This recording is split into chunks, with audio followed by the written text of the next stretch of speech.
Well, it is almost 2024. That is kind of mind-boggling, Brian. It is. I mean, your tree tells me that it's some season or something, and after we have that season, then there's this New Year's thing. And yet hardly anybody was talking about production capacity or sales for 2024.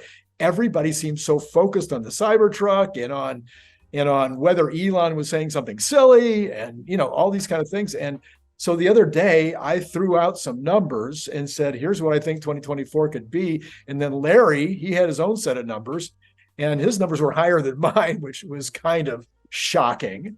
And then a couple of Xers now have thrown up stuff on X. I thought we could talk about capacity today. I love it. Would that be okay? Yeah. Do you have any theories on capacity for next year? Yes. Well, I mean, starting in Fremont, I think 1 million is the number we need to look at. They've only been running about 600-700, but 1 million in terms of capacity, not annualized by the end of the year. I think if we see the Highland refresh, the factory is very big. It's just very inefficient is the problem.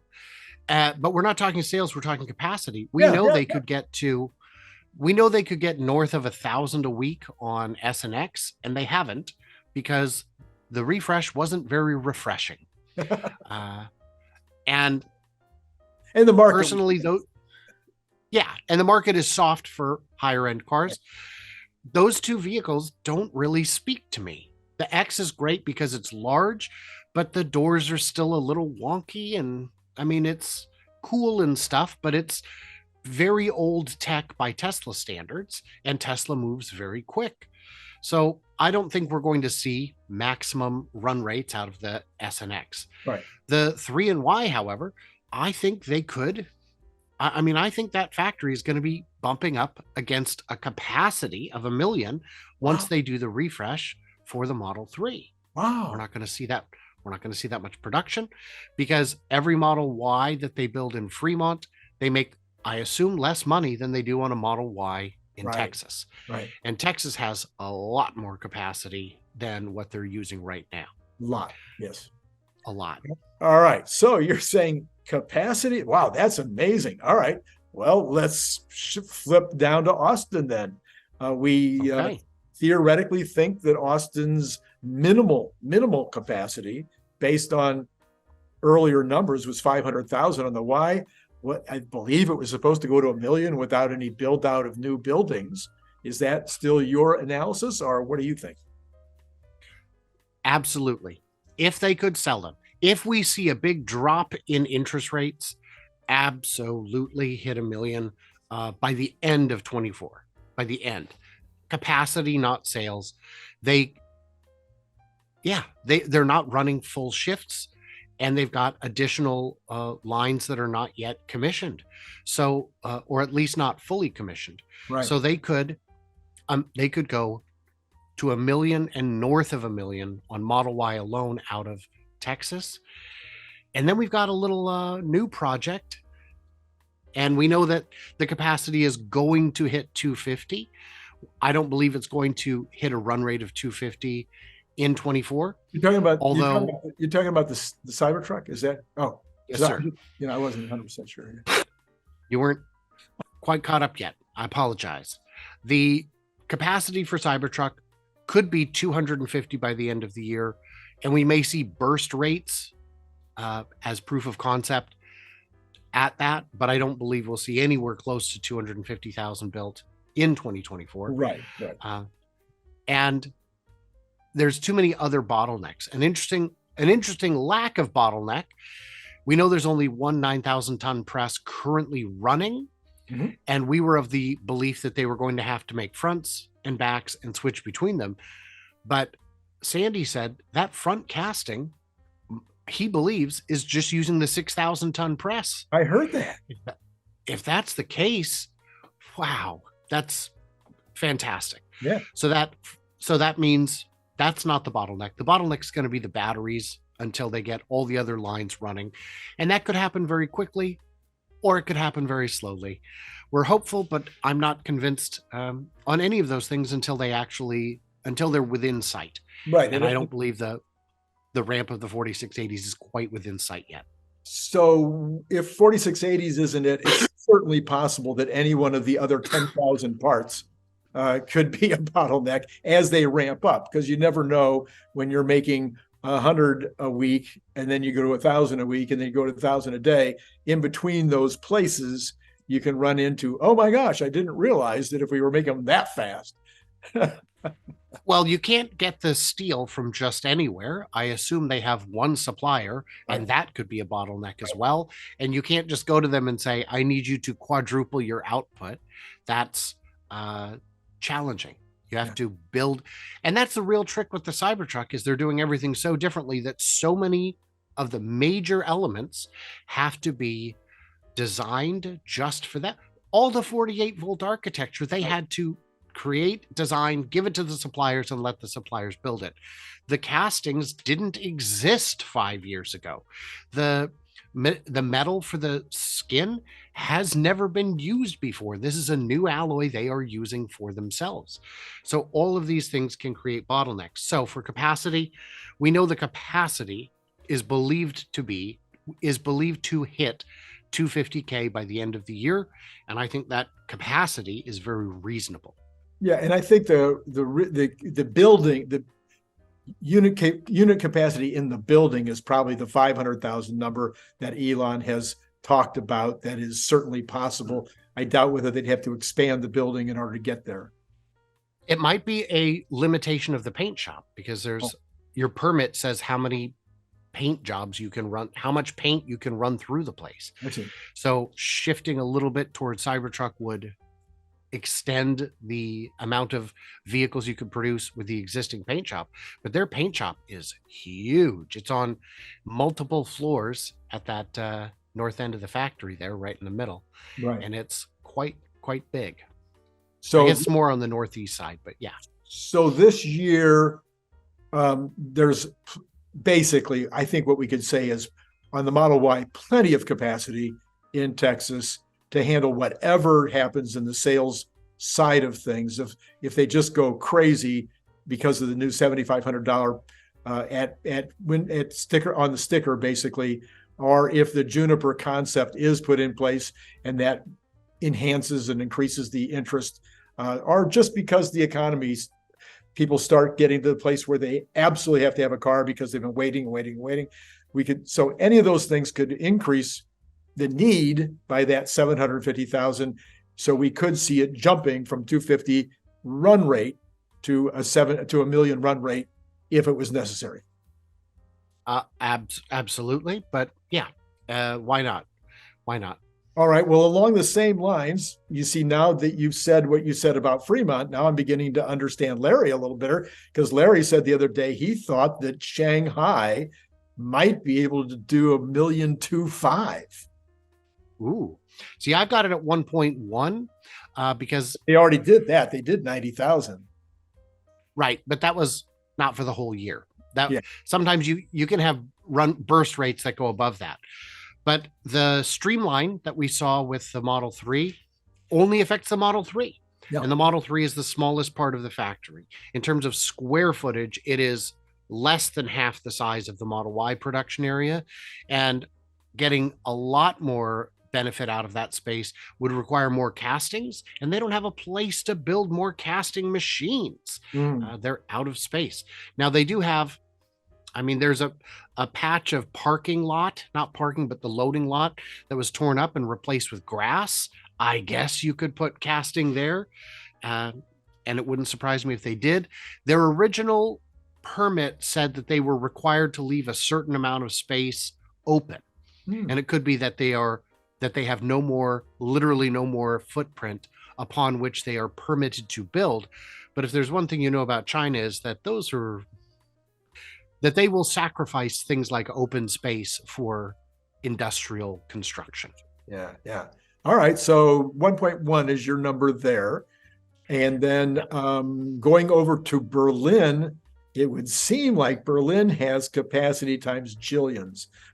Certainly the 500,000 number that we have talked about over and over again, just by adding shifts and really finishing the run rates that should be able to be gotten off the current lines. So are you looking at that as a max 500,000, or do you think there's more out of that building possible? I think 650 is a good minimum. It is about 6 million square feet. For reference, that is comparable to the production space in Shanghai for just the Model Y. So it is, but surprisingly, it is mostly a one-floor building. Where the Shanghai one is across multiple floors. It may be that they just had the space and chose to use it, where in Shanghai they knew they were running out of footprint. So yeah, if rates come down, if some countries reinstate incentives or abatements on registration fees, we could see a big jump. There are a lot of things on the horizon that could make all cars more attractive, but EVs specifically. And it's entirely possible that since Brexit, car sales have been sharply down in the UK. They were around 2 million a year. Now they're around 1.6. Wow. And we thought that might just be a hangover from the supply woes of the recent years. But those have mostly resolved, and the sales have not increased back to pre-Brexit levels. It could be that there's some kind of deal they're working on to normalize trade a bit. And if they were to do that, we could see quite a bit of units going into the UK. We know that just today, or I guess yesterday, a ship left Shanghai with right-hand drive Model 3s. We know where those are going. There's only one destination in Europe that uses right-hand drive. And that's going to be, thousands of units. Not a big impact, but something that counts. So yeah, we'll see how that goes. But Berlin, I agree, has substantial capacity beyond what they're producing today. So I just added that up in my head, and I could be wrong. I might have made a mistake, but I came up with 3.85 as capacity, and that would be the run rate at the end of the year. So it's not really the ability to make 3.85 in 12 months, 12 months of 2024. So let's knock it down to 3.53. And now I don't know where I came up with that number, but that would be exactly 50% increase per year starting in 2020 is 3.53. So the 3.53 number is, I'm sorry, 2.53. No, wait. Did I just? No, 2 to 3.53. You got it. You were right the first time. Don't overthink it. Yeah, 2.53 is all that we have to make next year to keep going at the number. But if we wanted to do 50% over last year, that would take us to 2.7. But 2.53, and you just gave me way over 3 as a possibility. Well, that's capacity though. And that's by the end of the year, not the middle of the year, not the beginning of the year. And a lot of it, But the capacity is there. But that's the good news, is that there's plenty of capacity to make it happen. I'm going to have to rewrite one of my shows from the other day and do a big edit. Just move forward. And you forgot, you can add another 100 semis to that. Oh, yeah. Maybe 110. So, well, we don't want to be accused of being hyperboles.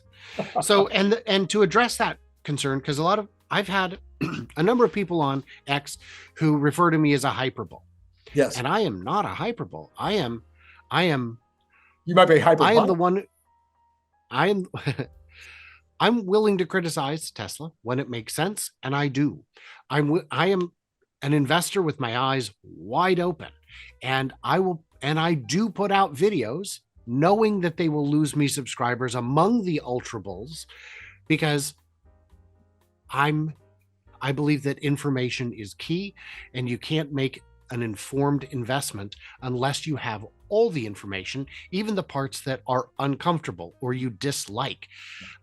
When Yeah, when things don't work right, people need to know. When there are flaws in the system, people need to know. When they're doing something desperately, desperately wrong, which in some departments they are, they need to work on it. Now, I've heard claims of poor service. In my area, service seems to be working. I know that there are big delays on things like parts and repairs, specifically body work. That's something they need to work on. That's great margin stuff. Just get those high margin pieces out the door. But they know that, and they're working on it. It's like when years ago, when we would see crunches during holidays at superchargers, they instituted a bunch of policies to mitigate that. Sometimes they would roll out a semi-trailer full of mega packs to charge hundreds of extra cars, or they would do other clever things like say, look, it's a holiday, you're charging to 80. At 8, when you get to 80, we're going to put on congestion pricing just to keep people, because that last 20% takes so much time. You could have gotten a whole other car in there. Right. Things like increasing from V2 to 3 to 4 on the chart. They know what a lot of the problems are, and on some of them they don't. When they went from the wheel to the yoke, I think they were expecting to do it with drive-by-wire, which is what is needed for the yoke. And when it didn't come, there were enough people who said, boy, this doesn't work for me, that they reverse course. I found the yoke to be perfectly drivable. I enjoyed it. The blinkers, terrible decision. Now on the Cybertruck, your hands don't have to leave the wheel, so you know where your blinker is. I'm back on board. But if you're not going to have drive-by-wire, you need to have stocks. These are little things. And I'm not trying to say that I know better than them. I'm trying to say that when appropriate criticism is raised, they can hear you and make a better decision. And desire to. If the criticism, and they want to, but if the criticism isn't raised at all, what? So... Yeah, in fact, Elon specifically stated the other day on X, he said, this is a great platform for product manufacturers to find out what's wrong with their products. There was a way of, I think, reaching out to people saying, when you advertise on the television, you advertise on the radio, you advertise in print, you advertise even on Facebook or other places.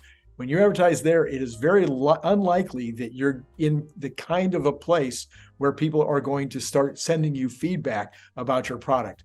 But on X, it's expected. That's part of the fun. And that's a huge benefit for people to advertise on X compared to other platforms. Yeah, I agree completely. Well, then, as long as we're agreeing on something, it sounds like a good time to end this program. And as always, follow Brian at MyTeslaWeekend, wherever it is. It is everywhere. And so just type in MyTeslaWeekend in your URL, and it'll show you all the places where Brian is. Do not type in Brian White. He is not the only one. There's one or two other Brian Whites out there, just one or two. So Brian, did I do well? Is that okay? Was that a good way to? You did good, Randy. Good. I'm glad to hear it. And to all of you out there, it's been great talking to you. Is somebody going to join Patreon? All right, I'm going to make a deal. This is going to be, I've done this once before. It worked a little bit. Actually got a lot of people joining Patreon the last 2 weeks. But the last 2 days, not a single soul. So let's get you up on Patreon. What I'm going to do is I'm going to give you one free audiobook. You can have 2 free if you want, or you can have 1 free audiobook and the Cybertruck bottle opener. How's that? 1 and 1. Okay. If you join at the $10 level, not at the $5 level, you join at the $5 level, you just get the 1 book. Now, if you're completely new to the channel, this is a bottle opener. It is a refrigerator magnet. It is 3 millimeter thick, stainless steel, really, really tough. Comes in a very cool magnetic box that makes it a great gift item. So, it's got all kinds of people now buying them as gifts as a result of the fact that I have so many people that want to buy them as gifts, and they're putting in these larger orders. I do have it all down. I think I put it all down below. I'll have to double check and make sure that it's up to date. They're normally $25 a piece. You get 2 for $45. You get 3 for $60. Okay. You get 100 for $210, and you get 200 for $400. Gets you all the way down to $20 a piece. If you are out of the country, I need you to add another $20 to that for freight, whichever one of those ones you pick. And then if you are, and then please let me know camo or regular. And of course you can mix and match if you buy quantities, however you want to set that up.